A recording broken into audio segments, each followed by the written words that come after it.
কালো টাকা তো সাদা করার সুযোগ তো সবসময়ই রয়েছে। পাচার কি থেমেছে? পাচার তো বরঞ্চ আরো মহা উৎসাহে হয়েছে। বরঞ্চ যেটি হয়েছে, দেশের ভিতরে যখন কালো টাকা সাদা করার সুযোগ দেওয়া হয়, তখন আইনত দেশের ভিতরে আরো অপ্রদর্শিত অর্থ বা কালো টাকা তৈরির সুযোগটি উন্মুক্ত অবারিত করা হয়। এবং সেই অবারিত করবার সুযোগকে ব্যবহার করে আরো এই ধরনের অর্থ দেশের ভিতরে তৈরি হয়, এবং তারই একটি অংশ দেশের বাইরে তারা নিয়ে যাচ্ছে অথবা পুরোটি নিয়ে যাচ্ছে। বাংলাদেশে যেহেতু কোনো ধরনের ইন্টিগ্রেটেড ফাইন্যান্সিয়াল ট্রানজাকশন সিস্টেম নেই, এখানে যেহেতু কোনো ধরনের অর্থকে ট্রেস করা ট্র্যাক করা যায় না, সুতরাং যে কেউ যে কোনো কিছু করতে পারে। আগে সরকারের সময় এমন শুনেছিলাম যে গুলশান বারিধা এমন রয়েছে হুন্ডি করবার জন্য $1,000,000 নিচে নাকি তারা হুন্ডি করে না, এরকম শুনেছিলাম। সুতরাং এরকম ধরনের পার্টি যখন হয়ে যায়, তো এরকম একটা সিস্টেম যখন দাঁড়িয়ে যায়, তখন সেরকম একটা সিস্টেমে আপনি কোনোভাবেই মানে ফর্মাল ওয়েতে সেখানে টাকা অপ্রদর্শিত হবে না, এটা আপনি আশা করতে পারেন না। সুতরাং আমাদের জন্য যেটা দরকার সেটা হলো এক ধরনের ইন্টিগ্রেটেড ফাইন্যান্সিয়াল ট্রানজাকশন সিস্টেম হওয়া, যেটাতে দেশের ভিতরে যে কোনো ধরনের ট্রানজাকশন হলে সেটা যাতে ট্রেস করা যায়, ট্র্যাক করা যায়, এরকম একটা সিস্টেম যাতে আমাদের এখানে তৈরি হয়।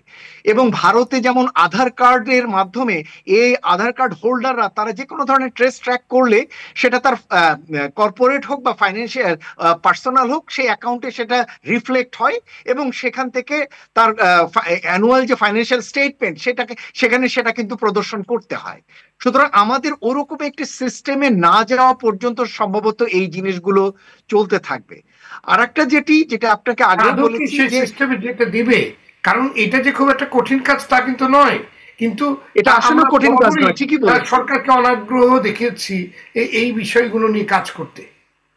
দেখুন, আমার কাছে তো মনে হয় যে এই যে মাননীয় অর্থ উপদেষ্টা এরকম একটি সুযোগ রেখেছেন, এটি যতটা না তার নিজের আগ্রহে, তার থেকে মনে হচ্ছে যে কিছু রাজনৈতিক বিভিন্ন পক্ষের প্রেসারই হয়তো এরকম একটি ঘটনা হয়ে থাকতে পারে।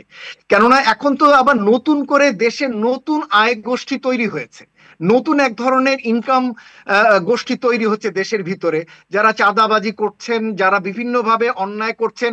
আগের সরকারের সময় যারা, তার সেই জায়গায় এখন নতুন এক গোষ্ঠী সেই জায়গাটি নিয়েছে। এখন তাদের এই টাকাগুলো তো আবার বৈধ করবার প্রয়োজন পড়বে। সুতরাং তাদেরও হয়তো একটা প্রেশার থাকতে পারে এই অর্থগুলো যাতে তারা বৈধ করতে পারেন এবং বিনিয়োগ করতে পারেন। সেই রকম একটা প্রেশারেরই ফলশ্রুতি কিনা এটা, সেটা দেখবার বিষয় রয়েছে। সুতরাং আমরা কোনোভাবেই এরকম একটা উদ্যোগকে কোনোভাবে আমরা সাধুবাদ জানাতে পারি না। আর একটা যেটা বলার বিষয়, ভারতে 1975 সালে একবার এটি করা হয়েছিল যে সমস্ত অ্যাকাউন্ট গুলোকে বলা হয়েছিল যে আপনি আপনার অ্যাকাউন্ট ওপেন করবেন জানিয়ে যে হ্যাঁ আপনি এটার এগেনস্টে আপনার ফাইন্যান্সিয়াল ডিসক্লোজারে আপনার এই তথ্য দেয়া আছে। দেখা গিয়েছিল লক্ষ লক্ষ এরকম অ্যাকাউন্ট তখন, যেহেতু সেগুলো রিপোর্ট করা ছিল না তার ফাইন্যান্সিয়াল রিপোর্টিং এ, তার অ্যানুয়াল ফাইন্যান্সিয়াল রিপোর্টে স্টেটমেন্টে সেটা রিপোর্ট করা ছিল না, প্রচুর অ্যাকাউন্ট তখন আটকে গিয়েছিল, কেননা ওই অ্যাকাউন্টগুলোতে প্রচুর অপ্রদর্শিত অর্থ সেখানে জমা ছিল। পরে সরকার যেটা করেছে, তাদেরকে প্রচুর উচ্চ কর, উচ্চ ট্যাক্স আরোপ করেছিল, এবং কোন কোন অ্যাকাউন্ট 2-3 বছর ফ্রিজ করে রেখেছিল, এবং তারপরে সেগুলোকে অ্যাকাউন্টে সেই সমস্ত স্টেটমেন্ট গুলোকে ফাইন্যান্সিয়াল রিপোর্টের ভিতরে নিয়ে আসার পরেই কেবলমাত্র সেগুলোকে উন্মুক্ত করার সুযোগ দেওয়া হয়েছিল। আমার তো মনে হয় যে বাংলাদেশেও আসলে সেই রকম দরকার আছে। বাংলাদেশে যত ব্যাংকের অ্যাকাউন্ট রয়েছে, সেই অ্যাকাউন্ট গুলো ফাইন্যান্সিয়াল রিপোর্টিং এর, সেটা কর্পোরেট হোক বা পার্সোনাল হোক, সেখানে সেটি ইন্টিগ্রেটেড কিনা, রিপোর্টেড কিনা, এটি চেক করে দেখা দরকার। এবং সেটি যদি না হয়ে থাকে, তাহলে সেগুলোকে ফ্রিজ করে তাদেরকে ব্যাখ্যা দেওয়া দরকার যে হ্যাঁ তারা এটা প্রদর্শন করবে, এবং সেটার এগেইনস্টে তারা যথাযথভাবে পুরোপুরি কর দিয়ে, তারপরে শুল্ক দিয়ে বা কর দিয়ে তারা সেটিকে আসলে উন্মুক্ত করবে এরকম। এবং এ ধরনের ব্যবস্থা আপনি একবারের জন্য করতে পারেন, বারবার না। এবং যেটা বলছিলাম যে যেহেতু ব্যবস্থাটি উন্মুক্ত, সুতরাং কেউই এই ধরনের ব্যবস্থায় আগ্রহ দেখান না সাদা করার, কেননা জানেন যে এটিকে কালো রেখে দিলেও কোনো সমস্যা নেই।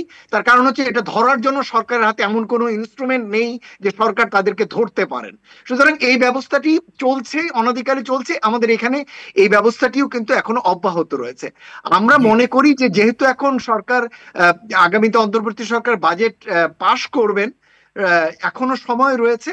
আমরা মনে করি যে এই ব্যবস্থাটি সরকার যাতে অব্যাহত না রাখেন এবং এটিকে যাতে সরকার বন্ধ করেন এবং এটির সুযোগ যাতে আর না দেওয়া হয়।